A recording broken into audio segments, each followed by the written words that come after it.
So my name is Antonio Bianchi, and I'm going to present our work on Android security we developed at University of California, Santa Barbara. So we all use both internet browsers and a mobile application to interact with online services. And on the left, you can see how the PayPal login page appears on a browser, and on the right, how it appears in the mobile application in Android. The two interfaces are pretty similar. However, there is a fundamental difference.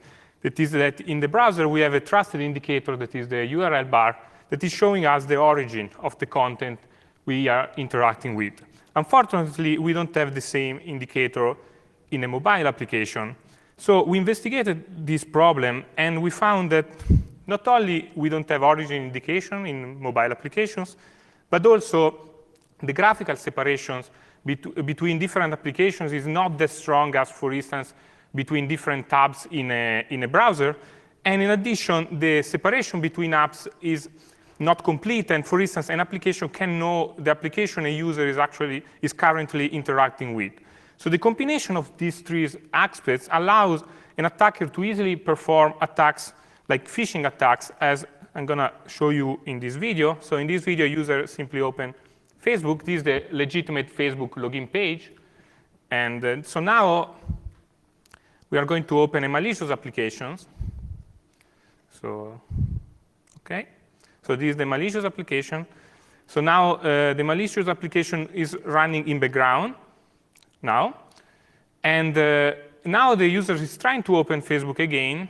But what you see here, it appears exactly as the original Facebook login page, but it is not.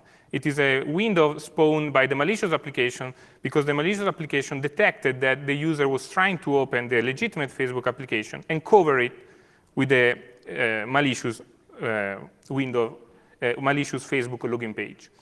So in our paper, we systematically study the different techniques that allows these kind of attacks, and that we generically call them GUI confusion attacks. And then we developed two defenses. So the first one is market level, and it's based on static analysis. And the second one is based on UI modifications, and so we think it can be applied on any device. And to evaluate this second defense, we perform a user study. So there are different techniques an attacker can use to exploit the missing graphical separations. And in the paper, of course, you can find all the details. And some of these techniques were already known. Some of them instead are novel. And we have categorized them in three big categories. So first of all, an application can simply draw content on top of other apps, as we can see in this image, in which the small circular window is actually a window from the Facebook Messenger app on top of the PayPal login window. So then an app can also just switch the application, the window the user is interacting with, as we have seen in the video, in which, in the moment in which the user was starting interacting with the original Facebook page, the user interaction was switched to the malicious windows, to the malicious Facebook login page. And also, application can spawn full screen windows, and these allow even more powerful attacks, since they can also cover areas that are usually just used by system components, such as the navigation bar or the status bar. So given the complexity of the Android API managing these aspects, we also developed a tool to automatically exercise the API managing these aspects. And in particular, we exercise some specific APIs, and we try them with all the possible parameters. And one interesting finding we had in this is that, in theory, a full screen windows, there should always be an easy way to close it and to switch to another app. However, we found combination of flags that allows an attacker to create a full screen window that not only is controlling completely the device screen, but also doing so in a way that it's impossible for a user to escape from this. So there is another aspect that an attacker needs to consider to perform an efficient attack, is to get information about user interaction with other apps. In fact, in the video, we have seen that the attack was effective because the malicious window was open exactly when the user was expecting to interact with the legitimate one. So to achieve this goal, an attacker needs to know what is the intended window of which is the window the user wants to actually interact with. So there are different ways, and up to Android 4.4, there was an API that you can just use to get this information. And now the behavior of this API changed, but still it's possible to use some side channels, and in particular, reading the StatM file in the proc file system, as has been explained in detail in a paper published at Usenix last year. So how can we defend from these attacks? We developed first a solution based on static analysis, so that we envisioned that this solution could be used, for instance, during the vetting process at market level of the submitted applications. So our solution is designed to detect the conditions that are necessary for an application to perform these kind of attacks.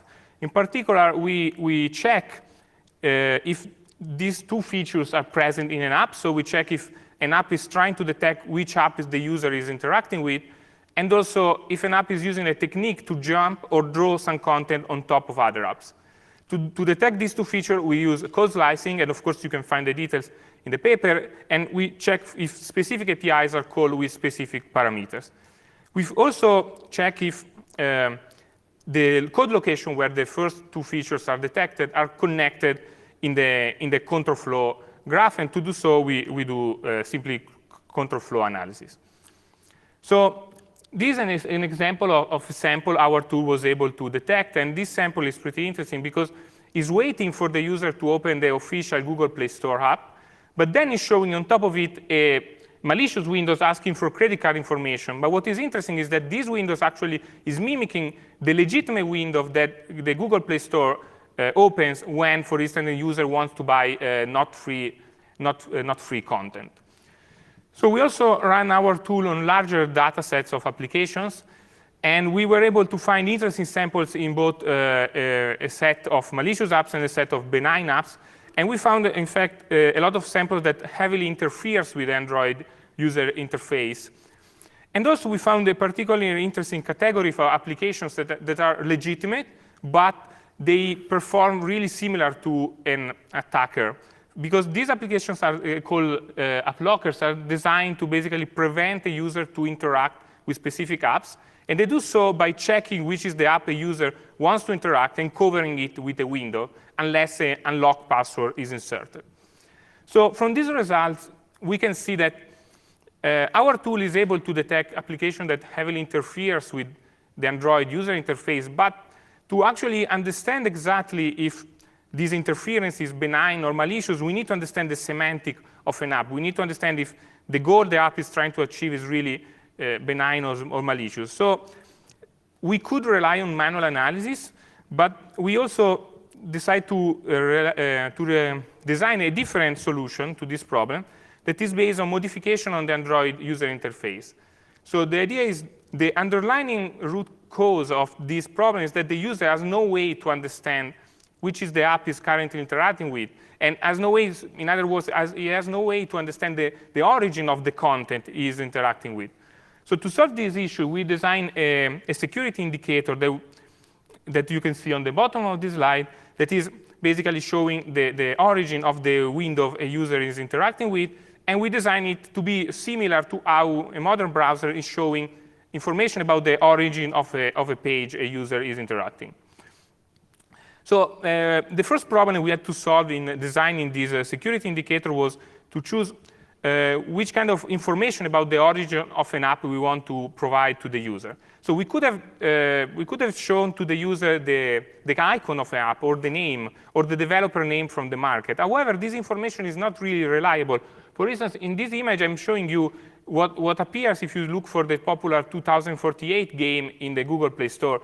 And you can see that different apps try to mimic the name and the graphical appearance of others. And in particular, the one, let's say, from the original inventor is listed in fifth position. But the name is not giving really us this kind of information.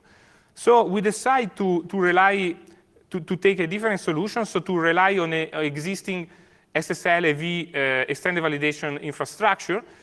And more precisely, we decide to show the organization name acquired from a SSL AV certificate that a developer that wants to use our system for his own app needs to get. And another interesting problem we had to solve in the design of our security indicator was how to show information in a reliable way. So we decided to use the navigation bar since it is usually always shown to the user, but there are full-screen applications. So full-screen application could potentially cover the navigation bar and show a spoofed security indicator. So to solve this issue, we simply decide to rely on a secret image that is an image chosen by the user when it is first using the device. And this secret image in this slide is the small word icon on the bottom. And so in this way, even if a malicious application goes full screen, it cannot spoof correctly the secret image because it simply doesn't know the image chosen by the user. So in this video, I'm going to show you how the attack we have seen before appears with our defense in place. So now the official window from Facebook is open, but the user can understand this by looking at the security indicator that is showing the company behind this window. Then we open the attack application again. Here we are. OK, so the attack application now is going into background. The user tries again to interact with Facebook. The malicious application is covering Facebook again, but now the user can at least understand that this window is not from Facebook anymore because by noticing the absence of any security indicator on this window. So we wanted to evaluate our system. So we performed a user study using 308 subjects from Mechanical Turk, and we divided them in three groups. So subjects from the first group were just interacting with standard Android. Subjects for the second group, they were interacting with the system in which our defense was in place. And then we had group 3, in which subjects that was basically as group 2, but in addition, we were providing some additional information to the subjects about the functionality of the security indicator. So to evaluate subjects, we asked them to interact with Facebook 4 times. And after each interaction, we asked if they were thinking that they were interacting with the original Facebook app or not. And actually, during 2 of these interactions, we performed an attack. So in one case, we performed the attack exactly as we have seen in the video, that is, malicious app just covered the original Facebook login window. And in the other case, we simulate the case in which an app is also trying to spoof the security indicator, but of course, it fails in showing a proper secret image. And in this table, we have the results. So what is important to see is that in group 1, with standard Android, only 2% of users were able to actually classify correctly all the 4 interactions, probably just by random luck. And instead, in group 2, more than half of the subjects were able to actually detect when they were under attack. So another interesting result is that the attack in which we were showing a spoof, we were trying to spoof the security indicator, but showing an incorrect secret image. In this attack was easier to be detected than the one in which we were not showing any security indicator. And this is probably because of the fact that an unexpected secret image is raising more warning in the subject than just the absence of any security indication. And we can also see that group 3 performed only slightly better than group 2. And this may be because maybe group 3, the explanation we gave was not good enough, or simply because group 2 were already informed enough. So to conclude, in our paper, we study the problem of GUI confusion attacks in Android, and we propose 2 solutions: one based on one that can be applied at market level based on static analysis, and another that can be applied on every device based on modification on the UI. And we evaluated it with the user study. And you can find the source code of our on-device defense on GitHub. So and with this, I'm ready to answer 2 questions.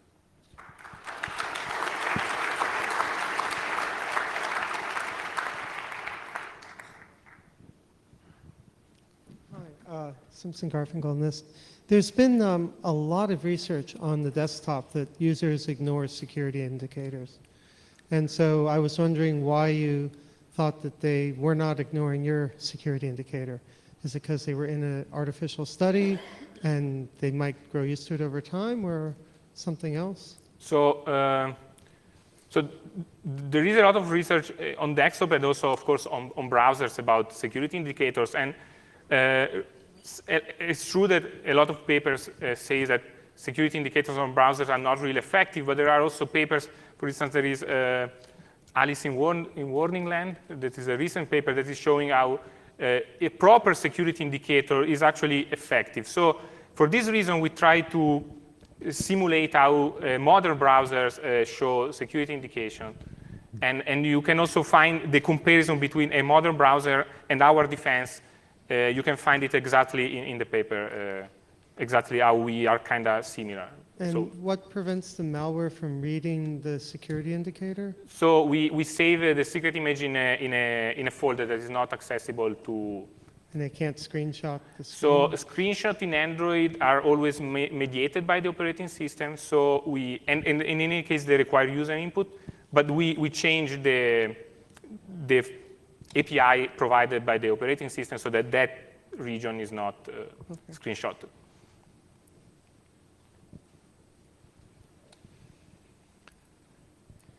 So I wonder how applicable the attacks you've described and the methodology you've described is to other mobile operating systems like iOS and Windows Mobile? We didn't look specifically into it, but I think as far as you have a way to jump on top of another app and you have a way to understand what the user is doing, either by normal API or by some side channel, I think this is applicable. And also, the fact that an app can jump on top of another app may be considered as a bad thing of the API, but it may also be necessary. For instance, if you have an alarm app, so you want it to be able to jump on top. So I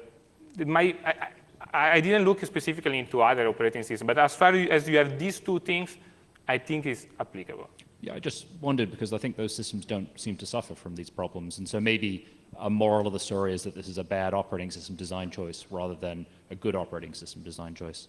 It will be interesting to revisit some of these things and see whether the user experience on those devices is similar or not. In terms of the user study you did, what was the time period the study was over? You said you had a couple of rounds where you asked them to use so so we had 4 interactions. So more in average, every user was interacting for about 15 minutes, considering also the initial question. So yes, and they were interacting through a browser. So it was a browser connected through VNC to a emulator. To go back and do a sort of a 2-week study and see whether that's definitely an interesting thing. I guess the last observation was there was a lot of research in the 1990s into compartmented mode workstations, which looked at how do you label Windows in terms of security. And I think the user study methodology at that point was not the kind of thing that we do now, but it would be interesting to see whether there are other techniques from that environment, such as the use of trusted paths, which of course do exist in iOS, but I guess don't exist in many Android devices. So, thanks. Yes. Thanks. Hello, question from our College of William Mary. So a follow-up question on that secure display question. So I assume your security indicator will be changing, not just static, right? So do you use that just one picture for the security indicator, or you will change it every time the user log in to open this app? So if you use a static one, the attacker, if they know this one, they can easily prove just steal this image. So if you change this every time for the, then you will need the user, depend on the user to recognize which this security indicator are valid indicator, or which are just maybe just faked by a malicious app. So are you speaking about the secret image? Or? Yeah, security indicator. So in our design, the secret image is chosen by the user, and the user is free to change it if he wants, but it's generally always the same unless it changes. But in any case, the attacker cannot easily guess it because it cannot. So it's saved in a private location, and it cannot screenshot it. So I don't know how an attacker could actually guess the secret image. Okay. Thanks. Okay. Hello, I had a quick additional question about the user study. I'm curious how many rounds the participants saw. So how many different interfaces and whether or not the indicator was present and absent, like for what percentage of the time for the subject? So in our user study, we did 4 interactions. And in 2 of them, the user was not attacked, and in 2 of them, the user was attacked. And we randomized disorder. And so and as I said, in total, the interaction was around 15 minutes. Okay, so the total experiment. You're not too concerned. So you weren't really testing habituation at all in these subjects. So the habituation. So you're not looking at whether or not the subjects, if they saw this 20 times, would then start forgetting about the indicator, which is one of the primary concerns. No, we did not, but that's definitely one of the most interesting next future work. All right, thank you. We'll have to make this the last question. You just ask it, and then this will be it. Quick question. So what are the implications for the OS? Do you need to root the phone to do this, or not? Yes, in the sense that, these are modifications of the Android operating system, so they either need to be implemented in the standalone Android, or you need to root your phone, to flash on your phone a modified Android version. So you're about to convince Google to do that? So, sorry? So you're about to convince Google to do it? Yes. I don't know, maybe. Okay. Good. But you can find the source code if you want to look at it in here. All right, let's thank the speaker.